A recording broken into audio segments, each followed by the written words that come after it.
Alright everybody, so this is a follow-up from the last video that I did. And this time we will be talking about the inauthentic man. Unfortunately, what I see in this world is many men who are inauthentic. You can see it anywhere. This is probably what we consider to be your stereotypical beta male. I absolutely hate the words alpha male and beta male, but for the purposes of this video, just bear with me. This is somebody who's incredibly low value, by the way. So, a few years back, I read a book by Dr. Robert Glover. And let me show you guys real quick. I know you've all heard of this. It's called No More Mr. Nice Guy. Basically, the premise of this book is to expose, and Dr. Robert Glover is a psychologist, is to expose the persona of the nice guy, or the inauthentic man, let's call him. Some nice guy has a variety of things that he likes to do, and I know how much you guys love the whiteboard, so I'm going to bring that out here in a hot sec. But according to Dr. Robert Glover, just about everything that a nice guy does is consciously or unconsciously calculated to gain someone's approval to avoid disapproval. So in the previous video, I had mentioned that these guys in general tend to be passive-aggressive. Well, let's talk about that. Being passive-aggressive is a form of confrontation without being confrontational. So remember how I told you the authentic man, a high-value man, states his case and he knows what he wants in life. A low-value man and an inauthentic person, such as a nice guy, is going to not only be passive-aggressive but incredibly manipulative. So a lot of these guys, they tend to mask who they actually are, and this has a lot to do with, you've guessed it, vulnerability. The nice guy has a near to none sense of vulnerability on the grand scale that anybody can see. Now deep down, something is eating this guy up, but nobody can see it because he puts on a mask. Kind of like those mimes when you were, if you've ever been to a circus and you saw the mimes with the face paint and they're trapped in the box, you know? That's what he does. And he wears a mask for different types of occasions. So if he's around one group of people, he might act a certain way. If he's around another group of people, he might act a different way. So, to state my premise, the nice guy and the inauthentic man is disingenuine and not real. Everything that he does is a facade. Everything he does is for show. Everything he does is to gain approval in an effort to avoid dealing with his problems, essentially. So because y'all love the whiteboard so much, I got it out here. As you can see here, the inauthentic man, he's self-seeking.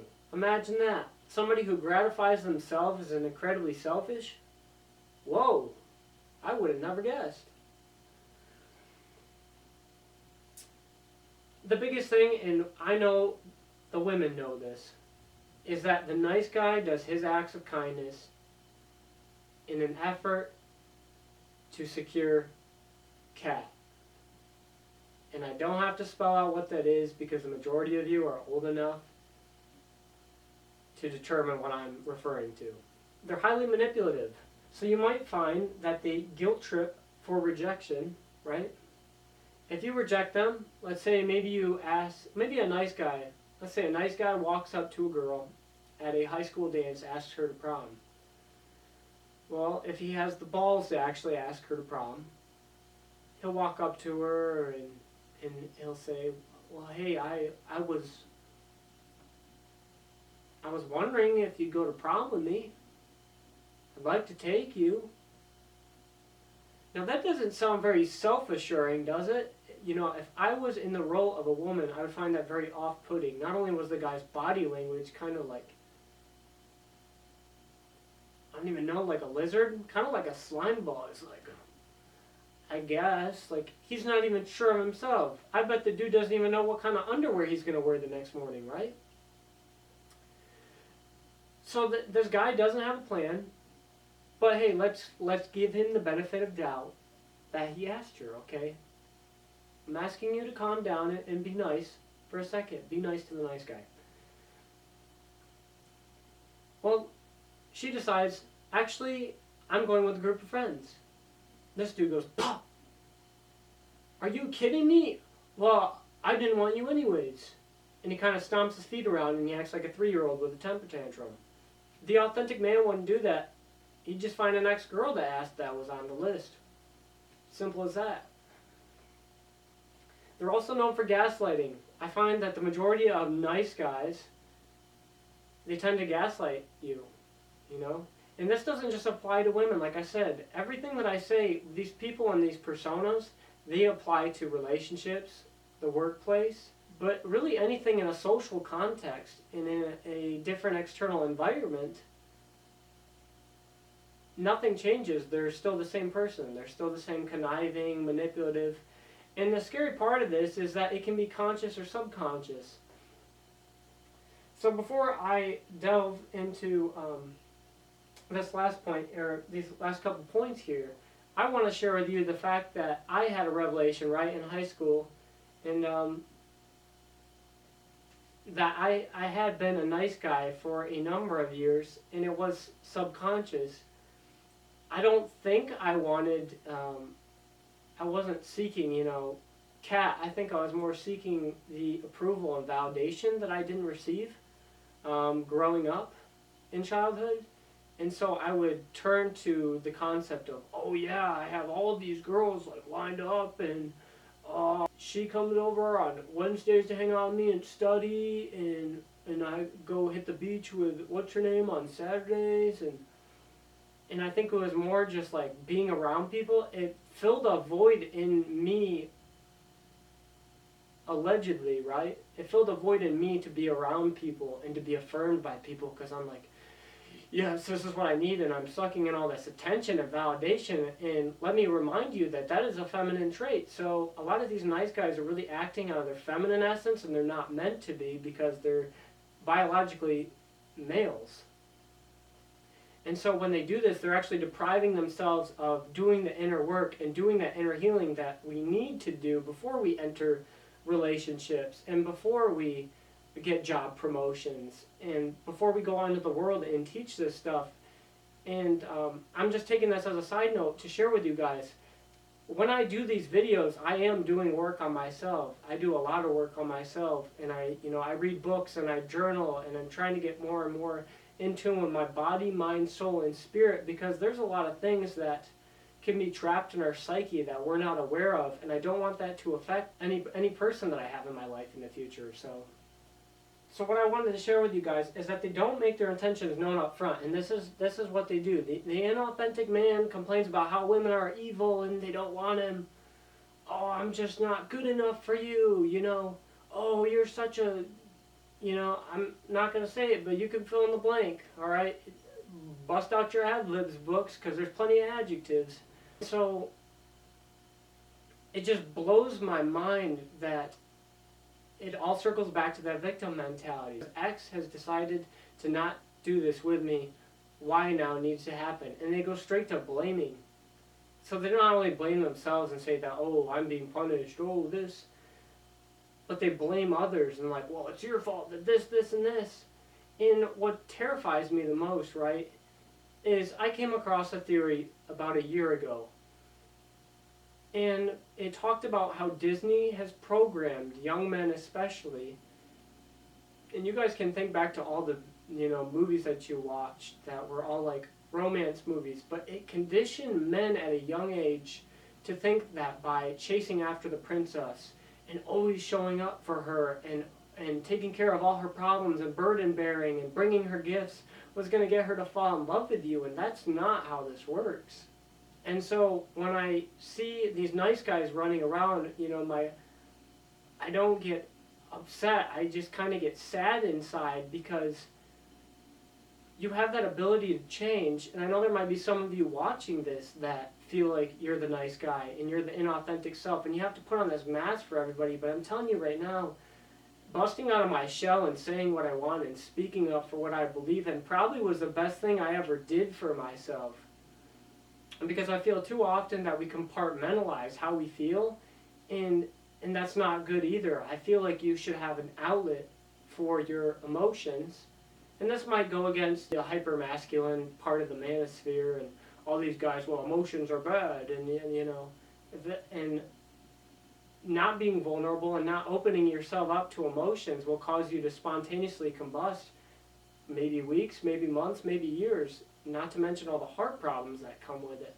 So these nice guys, they've been told their whole lives that if they just did this, they would get this, and that's not how the world works. You have to prove who you are in society. You have to prove that you're a man. You have to flow in your masculine energy, be direct and forward, but also have people respect you and be nourishing to other friendships and relationships and cultivating bridges.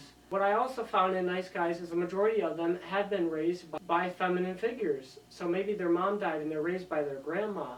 And it's not to say women are bad at all. It's that men and women are different, and men and women see things differently. And so maybe, you know, maybe the mom had been jaded and was bitter at the boyfriend or husband. You know, maybe she had her son out of wedlock and she's bitter at a man, and it ends up hurting the kid later on because he didn't have a father figure in his life. But because she's bitter at men, she teaches him to be the complete opposite. And that's another way that I can tell you people shift from their masculine to feminine is their upbringing, believe it or not. I mean, there's plenty of psychological journals that show this. There was a Nature Nurture of Noam Chomsky, and it was, you know, that we go to comfort and things like that. And so it's not our fault, but we do have a degree of accountability, and what I'm calling you guys to do is to take a full-on inventory of everything in your body. Your body, mind, soul, and spirit, as I say, it's all connected. It's like a cohesive unit that forms together, and if one is out, all the engines are shut off. You can't be your fully functioning self. And so I ask you to take this inventory and really look deep down, guys, and I really suggest journaling. Deal with that childhood trauma, deal with that psyche, and if you have to ask yourself, are you a nice guy? Well, I did do this. There's a good chance that you probably are. I'm here to create an awareness of it because I, at one point, especially in high school, was that nice guy. I was an inauthentic self.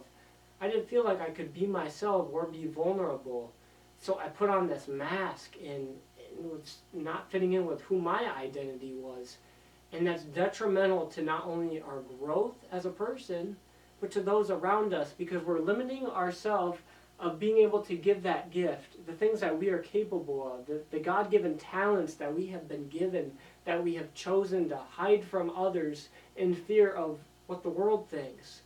And so I just really want to take a moment with you guys and just think about any time in your life that you feel you've taken advantage of others and you've been manipulative and you really want to change, you know.